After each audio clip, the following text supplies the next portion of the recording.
Hello everyone, welcome back to my video. Today we're going to talk about moving out at a very young age and becoming independent. And I just want to give y'all a little bit of an example of my situation and how I moved out at 18, what I had to do, the steps I had to make, and why I did it.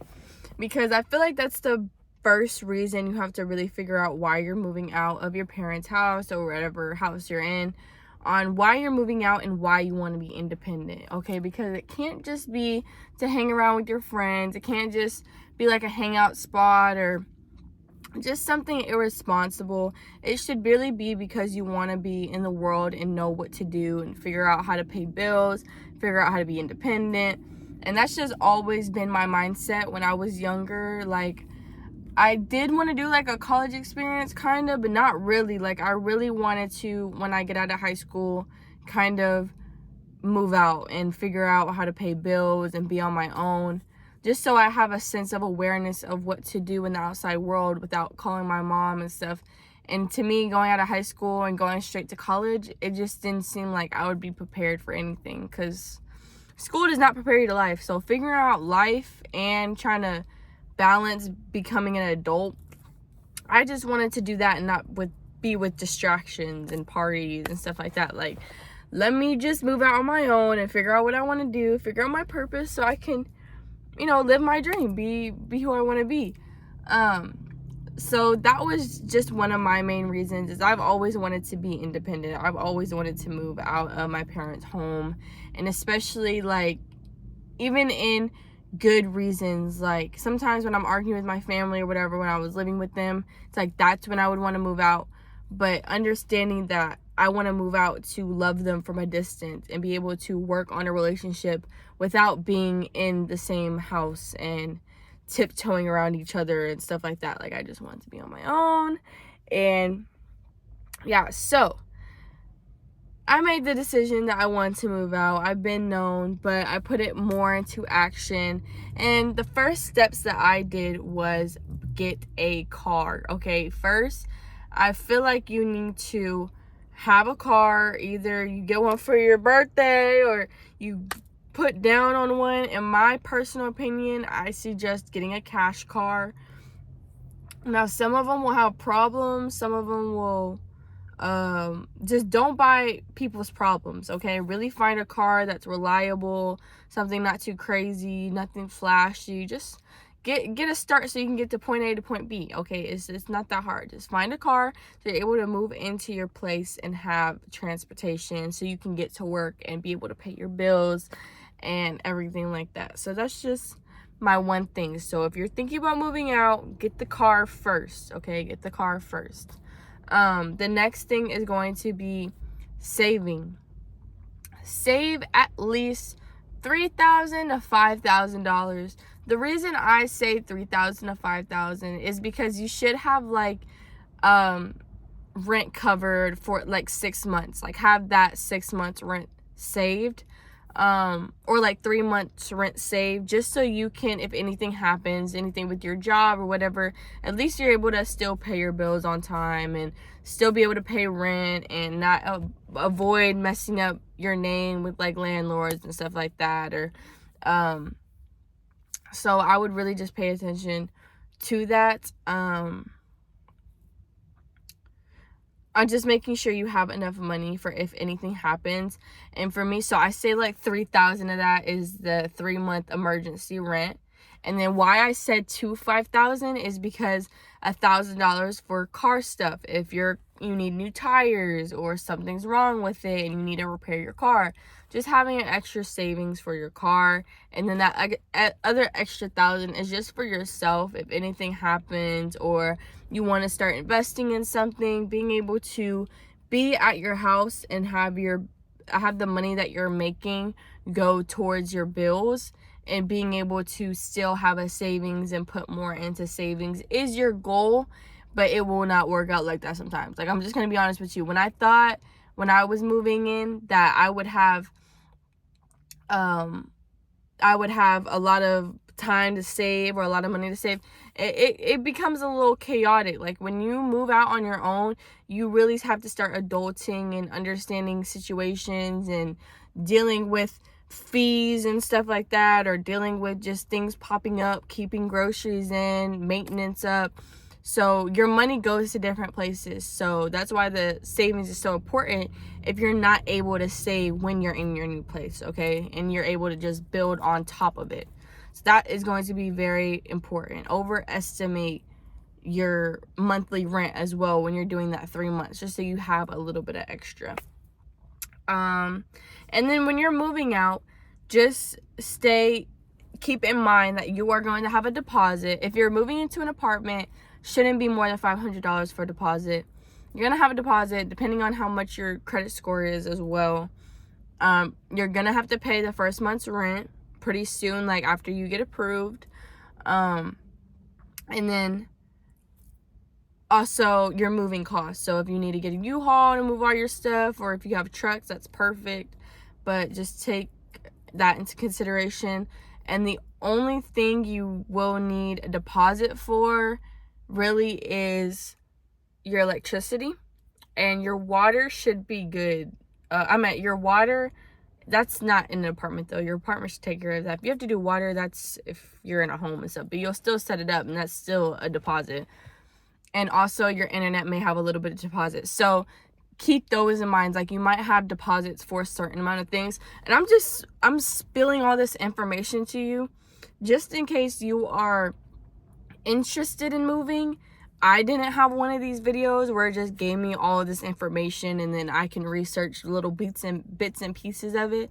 But at least I'm just giving you everything that I needed to know, or everything that I wish I knew before I moved in, just to help me. So this is just all that information. I'm so sorry if it is not organized, but I do want to also tell y'all about looking for apartments, because moving out at 18, or if you're moving out by yourself, you know, you want to find kind of the cheapest place, or not the cheapest, you know, make sure you look at the reviews, make sure it's a nice place. But I definitely suggest like a studio apartment. Sometimes those are more, but if they're not, like, I suggest studio apartments, looking at the reviews, and just choosing like a cheaper city, like wherever you're living now. Kind of look on the outskirts of it, not too far from home, or wherever you want to move, just kind of look not too in the main city areas, because you're gonna find like bigger places in the outskirts for less rather than a smaller place in the city. Unless that's your vibe, then, you know, you do what you want to do. But I just suggest that. And I had good luck finding an apartment in like a cheaper city that was in my hometown and stuff, so that will really help me. Also, when you are filling out an application for your apartment, you need 3 times your rent, and you need your credit to be okay. I think just more than 650 and you'll be fine. And for me, I wanted to have my apartment as soon as I turned 18. But realistically, like, I got a credit card like at the end of when I was 17, and then 6 months from that, I built up my credit enough where I had credit, because when you first get a credit card, you have to use it and like build your credit. So I did that for like 6 months, and then when I applied for my apartment, like, I was able to show I had credit and everything. But that is something you will need. If you can't do 3 times your rent, I think you can have a co-signer for apartments and stuff like that, but there's always ways around that. I just suggest that you do have a full-time job, in my suggestion, or a big source of income when you're moving into your apartment, just so you can prove to them and show to them you can make enough. But of course, you do what you want with your life. If you don't want a job, you don't want a job. But I just suggest, that's what I did. Okay. And then when you're moving into your beautiful experience, when you're packing, really pack things that you want and that resonate with you and who you are. Just please pick things that resonate with you, and take everything that you want and really go through your stuff and throw away things that you don't need or aren't good for you or are just outdated, just things that you don't want in your newer energy. Just throw it away. Like, selling things is going to be really helpful. Donating things is really helpful. And for me, I did pack up everything out of my parents' house. Like, I didn't leave anything behind, not pictures, no clothes, no nothing like that. But you can obviously know if you're moving out of your parents' house and you're on good terms with your parents, you can leave a little stuff behind, like that you don't really need to move to your new place. I wish I would have done that, like not move every single thing of mine into the new home, but I did, which I don't regret. But I mean, you can save your moving process a little bit if you don't bring your whole room or whatever.